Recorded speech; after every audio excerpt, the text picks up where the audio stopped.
La epidemiología es una rama de la salud pública para identificar los elementos que la componen y comprender las fuerzas que la gobiernan, a fin de intervenir en el curso de su desarrollo natural.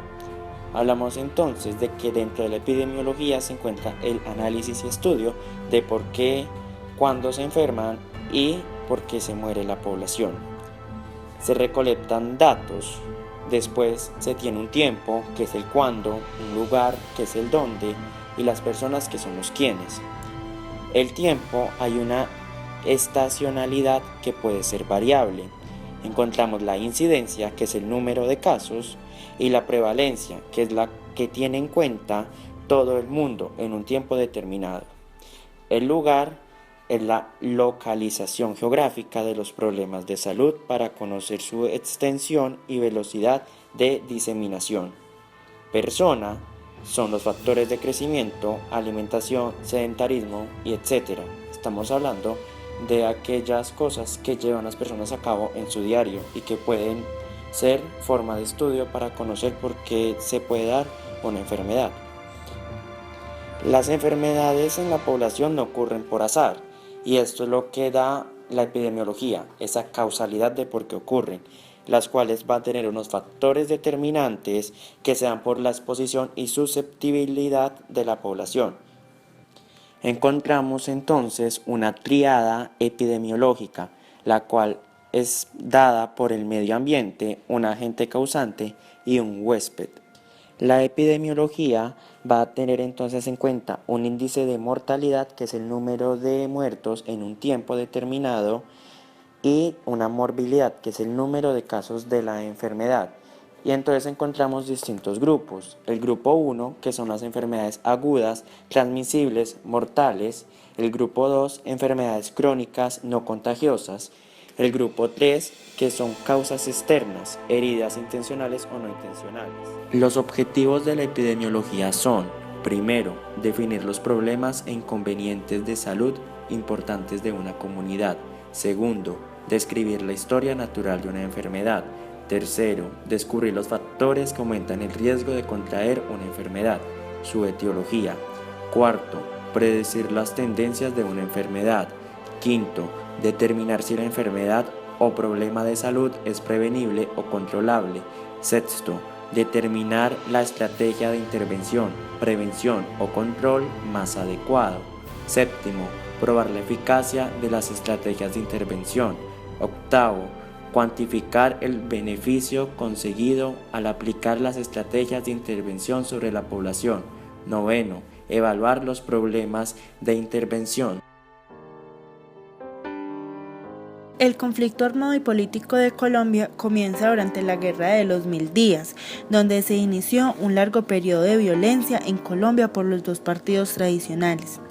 En los años 60 aparecen las guerrillas llamadas FARC y el ELN, fruto de la exclusión social y política, por la distribución desigual de tierras y la injusticia social.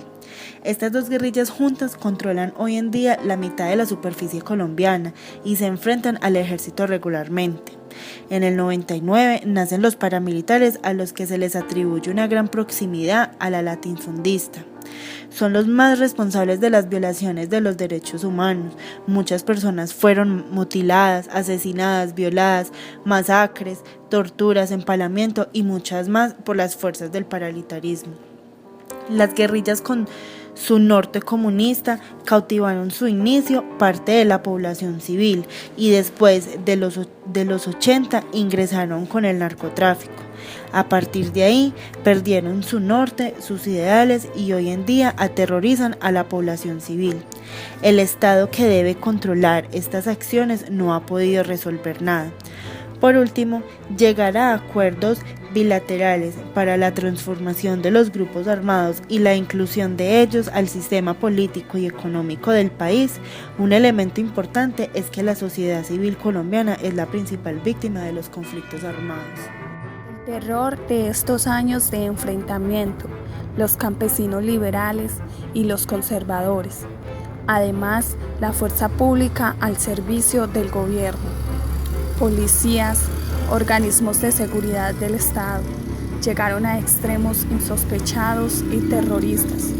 donde la tortura, el asesinato de mujeres embarazadas, la masacre de familias enteras, abandono de las tierras, abandono de los bienes, desplazamiento forzado, las mutilaciones, el robo del ganado y el robo de las tierras, la destrucción de casas, incendio y quema de propiedades. Pueblos enteros se enfrentaron a sus vecinos. El país sembró venganza, donde niños y niñas crecieron bajo su implacable dictamen, muy parecido a la que viven hoy nuestros jóvenes en cualquier comuna de las grandes ciudades colombianas. Es nuestra vida la que está en juego, todo por la desesperación del poder de los narcotraficantes, los grupos paramilitares de delincuencia organizada, constantes desplazamientos forzados de cientos de miles de campesinos. Aumentó la minería ilegal, asesinatos selectivos por el sicariato, apertura de procesos judiciales y disciplinarios sobre funcionarios públicos en la llamada parapolítica y sobre funcionarios públicos, periodistas y personalidades colombianas. Desafortunadamente, en la historia de Colombia se han presentado muchos de estos casos. Es frecuente el recurso a la violencia en las relaciones entre los ciudadanos y los gobiernos. Las resistencias campesinas hizo que miles de campesinos buscaran un refugio huyendo del paramilitarismo, que para entonces era consolidado en Puerto Boyacá, Puerto Berrío y otras zonas cercanas. Los años en que surgió la resistencia fue en 1950, 1960 y 1980. En 1980 se dio la primera manifestación por parte de la Coordinadora Campesina del Magdalena Medio y así se intentó canalizar la fuerza y capacidad de organización de los pobladores. Se originó por procesos de colonización a causa de migraciones generalizadas por persecuciones políticas y sociales que buscaban que se organizaran en cooperativas y así buscar un modo de subsistencia económica y a su vez una forma de organización social. Crearon una cultura organizativa en principio de subsistencia debido al abandono estatal y al constante señalamiento y asesinatos hacia los habitantes. También se hizo una movilización que era enmarcada en las grandes marchas cocaleras del sur del país en contra de las fumigaciones, las cuales revitalizaron el movimiento campesino y mostraron una gran capacidad de protesta. ¿Qué hicieron? Hicieron que los pobladores iniciaran una gran movilización social que se consolidaba con las marchas campesinas de 1996 y los principales afectados fueron las personas del campo, ya que por las políticas de ajuste y de liberación económica que se aplicaban en los últimos gobiernos, se logró un acuerdo con el gobierno Pastrana consistente en inversión social, protección para la vida y derechos humanos de los habitantes de la región y garantías para el retorno. También se supo que los guerrilleros liberales eran los que consolidaban las políticas en ese tiempo, que entre ellas se usó el Partido Conservador y el Partido Liberal, que sus ideologías se daban por la democracia cristiana y el liberalismo económico. La economía en el 2011, el Partido Conservador propuso que las empresas petroleras contrataran personas nativas de las regiones donde se realizaban sus actividades económicas y así lograr evitar incidentes y conflictos laborales.